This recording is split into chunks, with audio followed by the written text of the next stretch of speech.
खबरें विस्तार से। अपने 5 देशों की सफल यात्रा के बाद प्रधानमंत्री नरेंद्र मोदी स्वदेश लौट आए हैं। पीएम की 6 दिनों में 5 देशों की यात्रा उपलब्धियों से भरी रही। एक तरफ जहां परमाणु आपूर्तिकर्ता समूह में भारत की सदस्यता पर प्रधानमंत्री ने 3 देशों का समर्थन हासिल किया, तो वहीं कई अहम समझौतों पर इस दौरे के दौरान हस्ताक्षर भी किए गए। तो प्रधानमंत्री स्वदेश लौट आए हैं और जो उपलब्धियां रही, अब आगे देखना होगा कि किस तरीके से तमाम समझौतों को जमीन पर उतारा जाता है। लेकिन एक बात जरूर है कि तमाम देशों के साथ भारत के संबंधों को बढ़ावा मिला है और नए आयाम जुड़े हैं इन संबंधों के साथ भारत के। और सबसे बड़ी उपलब्धता इस दौरे के दौरान यही रही कि परमाणु आपूर्तिकर्ता समूह में भारत को इन तमाम देशों से समर्थन हासिल हुआ है।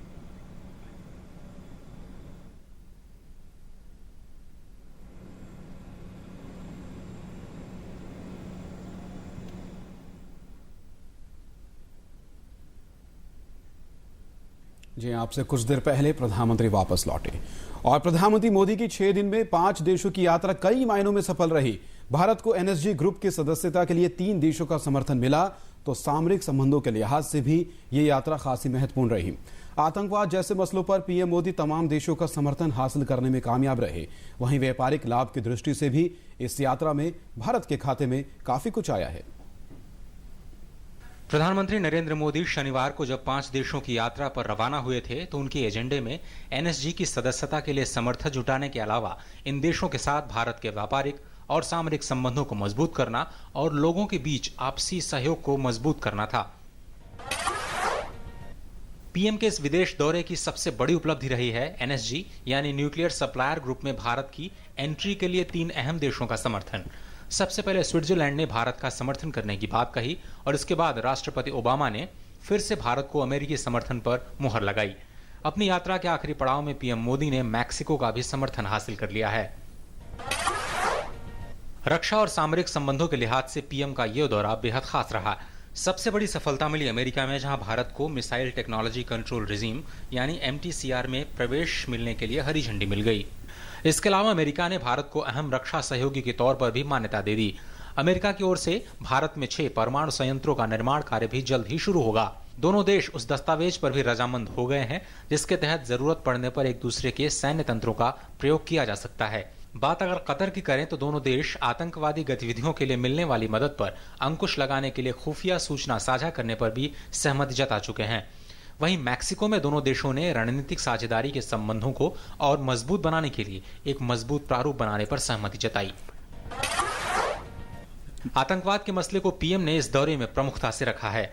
आतंकवाद के खिलाफ जंग में अमेरिका ने जहां भारत का साथ देने का भरोसा फिर से दोहराया, वहीं उसने पठानकोट आतंकी हमले पर भारत की मांगों का पूरा समर्थन भी किया। कतर के दौरे में भी दोनों देशों ने माना कि आतंकवाद न सिर्फ दोनों देशों के लिए बल्कि पूरे क्षेत्र के लिए खतरा है। अमेरिकी कांग्रेस के संबोधन में भी पीएम आतंकवाद पर खूब बरसे।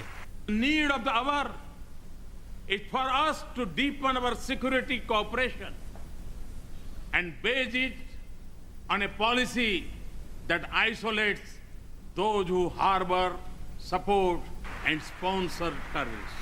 That does not distinguish between good and bad terrorists, and that delinks religion from terrorism. बात व्यापारिक संबंधों की करें तो इस दौरे में make in India, skill India और डिजिटल इंडिया को मजबूती मिली। व्यापार पहल के तहत मेक इन इंडिया कार्यक्रम में अमेरिकी कंपनियां हिस्सा लेंगी। अमेरिका की बड़ी कंपनियों के सीईओज के साथ बैठक के बाद अमेरिका की दिग्गज कंपनियों ने वायदा किया कि वो अगले 3 सालों में भारत में $45 अरब का निवेश कर सकती हैं। वहीं पीएम के कतर दौरे में दोनों देशों ने 7 समझौतों पर हस्ताक्षर किए और व्यापारिक संबंध से बढ़कर रणनीतिक निवेश की ओर बढ़ने का फैसला लिया। कतर के साथ कौशल विकास के साथ ही राष्ट्रीय निवेश और बुनियादी ढांचा फंड में निवेश के लिए भी समझौता हुआ है। कालेधन के खिलाफ सरकार की मुहिम को भी इस दौरे से बल मिला।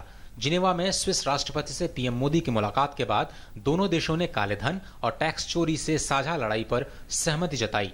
दोनों देशों ने इस बात पर सहमति जताई कि काले पैसे से लड़ना दोनों देशों की साझा प्राथमिकता है। कतर से भी कालेधन की जानकारी पर एक समझौता हुआ है।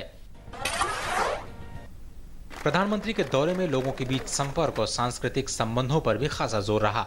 कतर की राजधानी दोहा में प्रधानमंत्री ने भारतवंशियों को संबोधित किया। पीएम ने दोहा में भारतीय कामगारों के साथ खाना खाकर उनके साथ नजदीकी रिश्ता जोड़ा।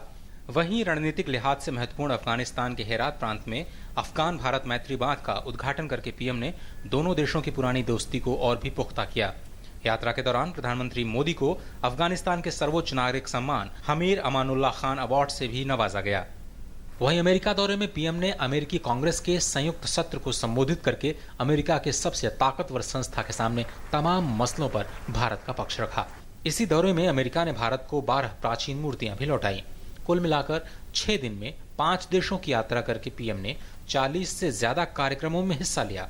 इस दौरान देश के खाते में उपलब्धियों की भरमार तो रही ही, विश्व मंच पर पीएम एक बड़े नेता के तौर पर भी स्थापित हुए, जो अपने राजनयिक कौशल का लगातार लोहा मनवा रहे हैं। DD news.